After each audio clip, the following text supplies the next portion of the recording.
ऐतिहासिक सक्सेस को 2 हफ्ते भी पूरे नहीं हुए, लेकिन इसरो एक बार फिर से इतिहास रचने जा रहा है। Aditya L1 mission.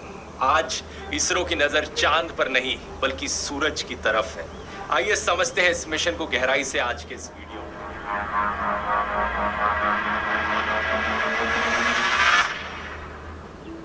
Aditya L1 India का पहला मिशन है जो स्पेसिफिकली सूरज को स्टडी करेगा। लेकिन जैसे चंद्रयान चांद पर लैंड किया था, वैसे आदित्य सूरज पर लैंड नहीं करेगा बल्कि दूर से ही सूरज को जांचेगा।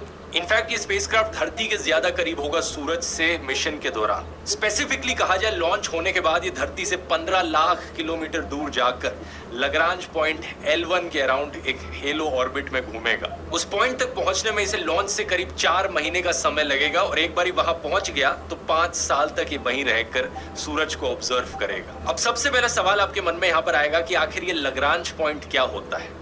लग्रांज पॉइंट्स दोस्तों वो अनोखे पॉइंट्स हैं स्पेस में जहां पर 2 सेलेस्टियल बॉडीज का ग्रेविटेशनल फोर्स बैलेंस आउट करता है। सूरज और धरती को अगर हम यहाँ कंसिडर करें तो 5 लग्रांज पॉइंट्स बनते हैं। स्क्रीन पर आप देख सकते हैं कि ये 5 लग्रांज पॉइंट्स कहां पर लाई करते हैं। ये वो पॉइंट्स हैं जहां पर अगर हम कोई स्पेसक्राफ्ट भेजेंगे तो स्पेसक्राफ्ट का ऑर्बिटल मोशन, सेंट्रीफ्यूगल फोर्स धरती और सूरज के ग्रेविटेशनल फोर्सेस से कैंसिल आउट कर जाएगा। इसका फायदा क्या हुआ? हमें स्टेबिलिटी मिलती है। जो भी स्पेसक्राफ्ट हम लग्रांज पॉइंट पर भेजेंगे, हमें ऑलमोस्ट कोई एफर्ट नहीं करना पड़ेगा उस स्पेसक्राफ्ट को उस पॉइंट पर बनाए रखने के लिए। स्पेसक्राफ्ट का फ्यूल बचेगा और वो स्पेसक्राफ्ट धरती की सन के अराउंड रेवोल्यूशन के साथ साथ गोल गोल घूमता रहेगा। इससे ज्यादा लंबे मिशंस भी किए जा सकते हैं। दूसरा फायदा है कंटिन्यूस ऑब्जर्वेशन। लग्रांज 1 यानी L1 पॉइंट का अगर हम एग्जांपल ले, यहाँ पर जो भी चीज हम वहां L1 पॉइंट पर भेजेंगे वो कंटिन्यूसली ऐसी पोजीशन में रहेगी जहां से धरती और सूरज दोनों को देखा जा सके और कभी भी एक दूसरे की शैडो में सूरज या धरती छुपेंगे नहीं। खुद ही सोचकर देखो, जब हम किसी स्पेसक्राफ्ट को लूनर ऑर्बिट में भेजते हैं, जैसे चंद्रयान को भेजा था, या फिर अर्थ के ऑर्बिट में भेजते हैं, चांद के अराउंड गोल गोल घूमने से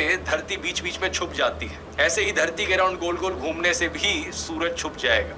इसलिए लग्रांज पॉइंट्स इतने जरूरी हैं और आदित्य L1 को L1 पोजीशन पर प्लेस किया जाएगा। यहीं से ही इसका नाम आया है आदित्य L1। इससे पहले भी जो बाकी और स्पेस एजेंसीज ने सोलर ऑब्जर्वेटरीज भेजी हैं, उन्हें L1 पर प्लेस किया गया है, जैसे कि सोलर एंड हीलियोस्फेरिक ऑब्जर्वेटरी, शॉर्ट में सोहो।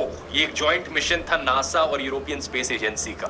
L1 और L2 सबसे इंपॉर्टेंट लग्रांज पॉइंट्स हैं क्योंकि वो धरती के सबसे करीब हैं। जो famous James Webb space telescope है, उसे L2 पॉइंट पर प्लेस किया गया है। L2 पॉइंट पर धरती सूरज को छुपा कर रखेगी अपने पीछे, और क्योंकि इस टेलीस्कोप को लाइट ईयर्स दूर देखना है यूनिवर्स की गहराइयों में, सूरज की रोशनी को छुपाना जरूरी है ताकि कोई इंटरफेरेंस ना आ सके। इसलिए L2 पॉइंट यहाँ चुना गया। लेकिन आदित्य L1 पर वापस आए तो सूरज के बारे में क्या स्टडी करेगा ये समझने के लिए पहले हमें सूरज के बारे में थोड़ा जानना पड़ेगा।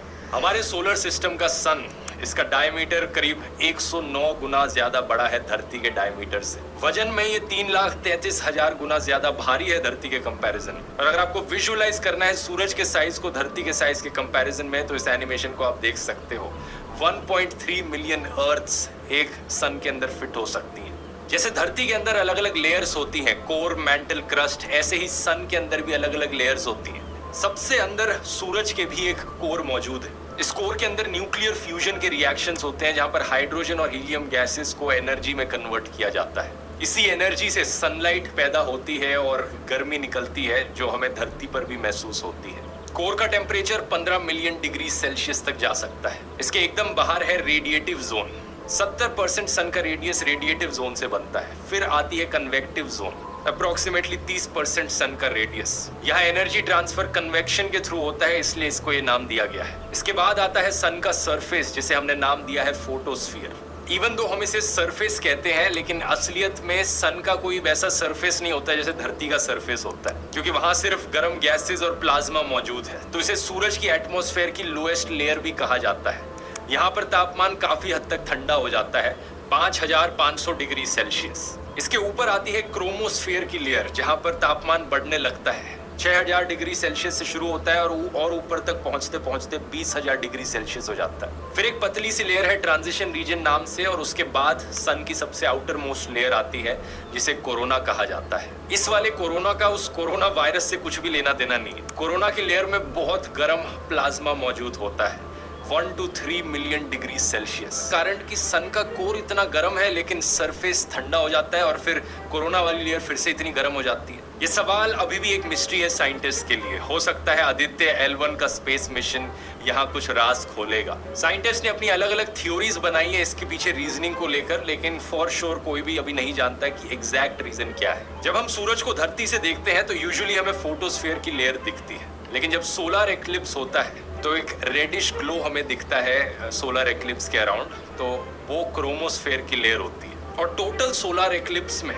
वो लेयर भी छुप जाती है और सिर्फ कोरोना की लेयर दिखती है। बहुत ही फेंट सा एक हेलो टाइप का बन जाता है सन के अराउंड। आदित्य L1 का मिशन है सन की ऊपर की 3 लेयर्स को स्टडी करना, फोटोस्फीयर, क्रोमोस्फीयर और कोरोना। लेकिन सूरज से लाखों किलोमीटर दूर आखिर ये किया कैसे जाएगा? इस पर मौजूद इंस्ट्रूमेंट्स की बात करने से पहले हमें समझना पड़ेगा कि सूरज से क्या क्या चीजें बाहर निकलती हैं। सबसे पहले हीट और लाइट तो हम सब जानते हैं कि सूरज से निकलती है, ये तो बड़ा ऑब्वियस है। इसके अलावा सूरज से हर प्रकार की इलेक्ट्रोमैग्नेटिक रेडिएशन निकलती है। इसमें ना सिर्फ हमारी विजिबल लाइट जो हमें आंखों से दिखती है, बल्कि अल्ट्रावायलेट रेडिएशन, यूवी रेज जिसकी वजह से स्किन कैंसर हो सकता है, infrared radiation, radio waves, X rays, gamma raise.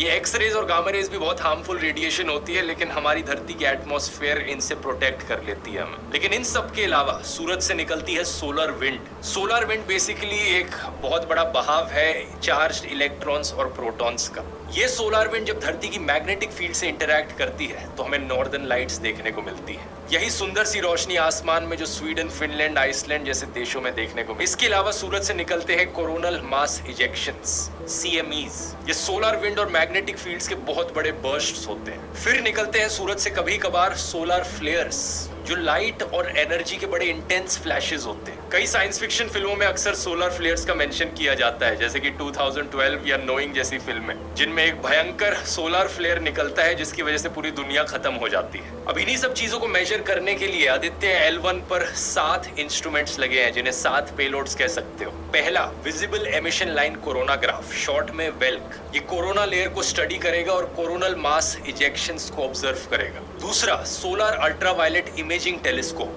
Short में सूट। ये सूरज की फोटोस्फीयर और क्रोमोस्फीयर की इमेजिंग लेगा अल्ट्रावायलेट स्पेक्ट्रम में। तीसरा, solar low energy X-ray spectrometer, short में सोलेक्स। और चौथा, high energy L1 orbiting X-ray spectrometer, short में हीलियोस। ये दोनों सूरज से निकली एक्सरेज को स्टडी करेंगे, स्पेशली सोलर फ्लेयर्स में जो एक्सरेज निकलती हैं। पांचवा, Aditya solar wind particle experiment, short में एस्पेक्स। और छठा, plasma analyser package for Aditya, short में पापा। ये दोनों सोलर विंड को स्टडी करेंगे। आखिरी पेलोड है मैग्नेटोमीटर MAG, जिसका काम है मैग्नेटिक फील्ड्स को मेजर करना, वो मैग्नेटिक फील्ड्स जो इस L1 पॉइंट पर आ रही हैं। तो इन 7 में से 4 पेलोड्स डायरेक्टली सूरज को स्टडी करेंगे और बाकी 3 पेलोड्स उस L1 पॉइंट के आसपास मेजरमेंट्स लेंगे। ये चीज अब आप समझ ही गए होंगे कि धरती से बाहर निकलना जरूरी है इन मेजरमेंट्स को लेने के लिए, क्योंकि धरती की एटमॉस्फेयर बहुत सारी रेडिएशन, एक्सरेज और अलग अलग चीजों को धरती के अंदर आने से रोकती है, जो कि इंसानों के लिए अच्छा है लेकिन एक्चुअली में स्टडी करने के लिए अच्छा नहीं। बाकी और सन के मिशंस की बात करी जाए तो साल 2018 में नासा ने पार्कर सोलर प्रोब लॉन्च किया था in collaboration with European space agency. इसका मकसद था सन की जो कोरोना की लेयर है उसके साथ डायरेक्ट कांटेक्ट बनाना। इसके अलावा एक सोलर ऑर्बिटर भी था जो नासा और ESA के द्वारा लॉन्च किया गया था 2020 में। सबका मकसद एक कि हम सूरज को बेहतर समझ पाए और स्पेशली सूरज से बाहर निकलने वाली जो हानिकारक रेज है इन्हें हम बेहतर समझ पाए। यहाँ